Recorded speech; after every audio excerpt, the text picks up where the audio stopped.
प्रिय मित्रों, नमस्कार। आज हम आपके सामने चर्चा करने जा रहे हैं हमारी जन्म कुंडली के 9 ग्रहों में से एक प्रमुख ग्रह है शनि। आज हम शनि के सामान्य परिचर्चा और उसके स्वभाव, गुण, दोष आदि की विवेचना करेंगे। मित्रों, हमारी जन्म कुंडली में शनि एक ऐसा ग्रह है जो अन्य ग्रहों में थोड़ी सी विभिन्नता अपने आप में रखता है। जैसे अन्य ग्रह अपने सामान्य गुण धर्मों के कारण काफ़ी समानताएं रखते हैं, लेकिन ये बिल्कुल विशिष्ट और भिन्न ग्रह कहा जा सकता है। इस मायने में कि हमारी जन्म कुंडली के जो 12 खाने हैं, उनमें से प्रत्येक खाना 30 अंशों में विभक्त किया जाता है और प्रत्येक ग्रह उन 30 अंशों को भिन्न भिन्न समयों में पार करता है। एक खाने को यानी कि 30 अंश को चंद्रमा अलग तरह से पार करता है और सूर्य उसी खाने को लगभग समझ लीजिए एक मंथ में ऐसे ही जो शुक्र है, जो बुध है और जो मंगल है, वो सभी का अलग अलग समय है। किंतु इसमें से 3 ग्रह ऐसे हैं जिनका जो समय है थोड़ा अधिक है। ये जो मैंने ग्रहों के नाम लिए, ये लगभग 1 मास का समय लेते हैं। चंद्रमा तो 24 घंटे में ही पार कर लेता है, लेकिन जैसे बृहस्पति है, बृहस्पति अपने आप में 30 अंशों को 1 वर्ष में पार करता है। राहु और केतु हैं, वो उसी भाग को 18 महीने में पार करते हैं।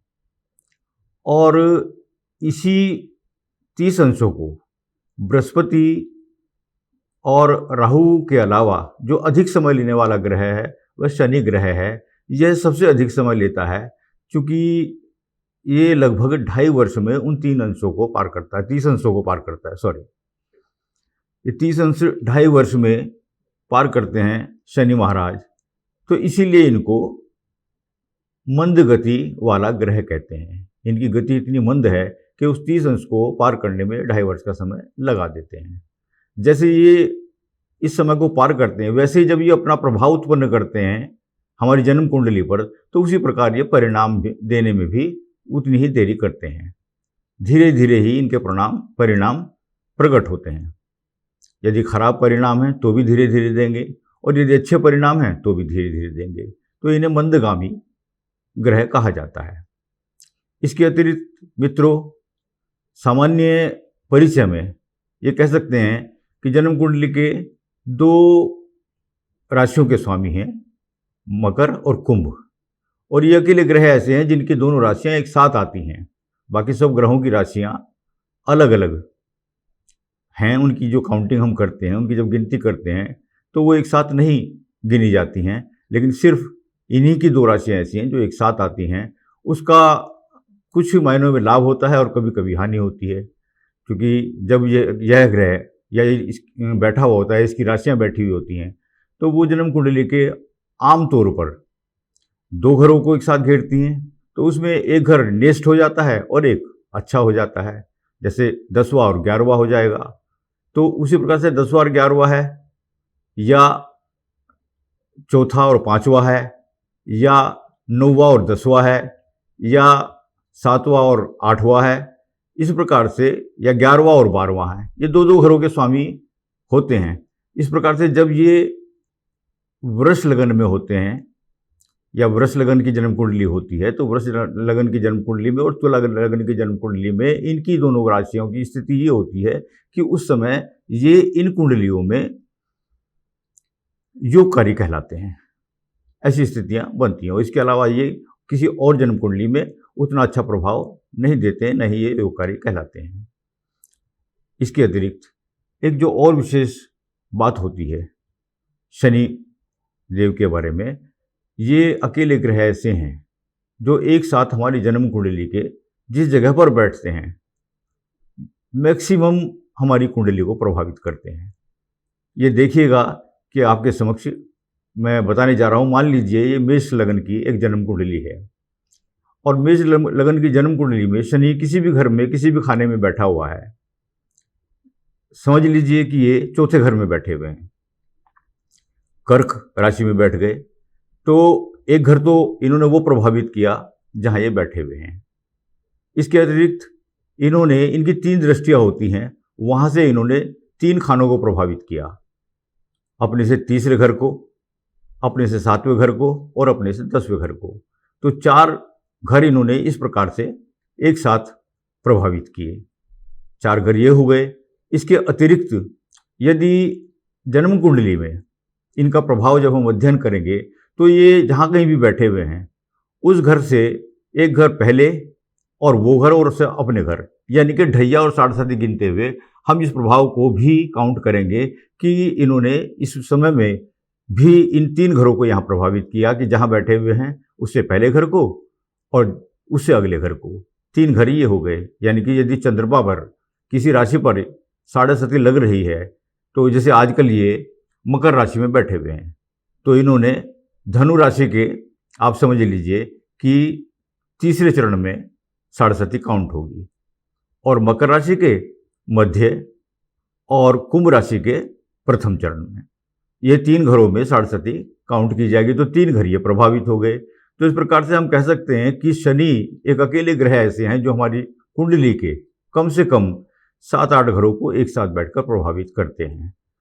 ढैया के द्वारा भी 2 राशियों पर प्रभावित करते हैं, जैसे आजकल मकर राशि में बैठ के मिथुन राशि और तुला राशि पर ढैया चल रही है। तो इस प्रकार से ये अधिक से अधिक घरों को प्रभावित करते हैं। तो अब इनका प्रभाव के संबंध में मुख्य रूप से ये बताना है कि इनके बारे में ये कहना है विद्वानों का कि ये जहाँ बैठते हैं उस घर की वृद्धि करते हैं।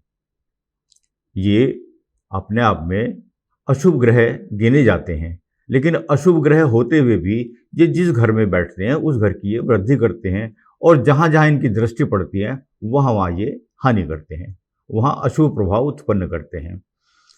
ये ऐसे ग्रह हैं शनिदेव कि यदि ये किसी मंगल के प्रभाव के बारे में समझ लीजिए कि मंगल के संदर्भ में जब हम किसी जातक की कुंडली में मंगली का अध्ययन करते हैं कि जातक मंगली है अथवा नहीं है, तो उस समय भी हमें शनि की विशेष स्थितियों का ध्यान रखना पड़ता है। यदि शनि बिल्कुल सम्मुख बैठ गया है मंगल के, तो निश्चित तौर पे जातक के विवाह संबंधों को खराब करेगा, 100% वहाँ हानि होगी।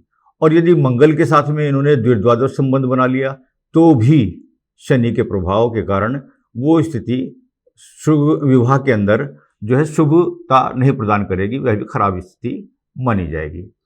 इसके अलावा मित्रों, शनि के बारे में समाज में आप समझ लीजिए कि ऐसी स्थिति हमारे सभी लोगों के चित्त पर रहती है कि शनि से हमें जितना भयभीत और आतंकित किया जाता है और हम होते हैं, उससे अधिक हम किसी भी ग्रह से आतंकित नहीं होते हैं, जबकि ऐसी स्थिति नहीं है।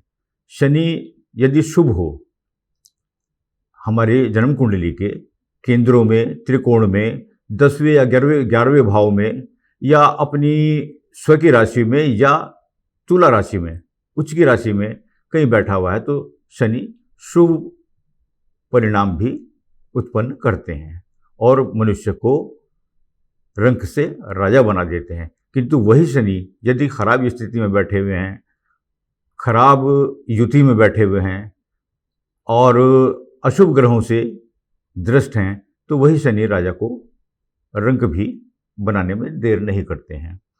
इस प्रकार से शनि अकेले ग्रह ऐसे हैं जो हमारी जन्म कुंडली के अधिक से अधिक घरों को प्रभावित करते हैं।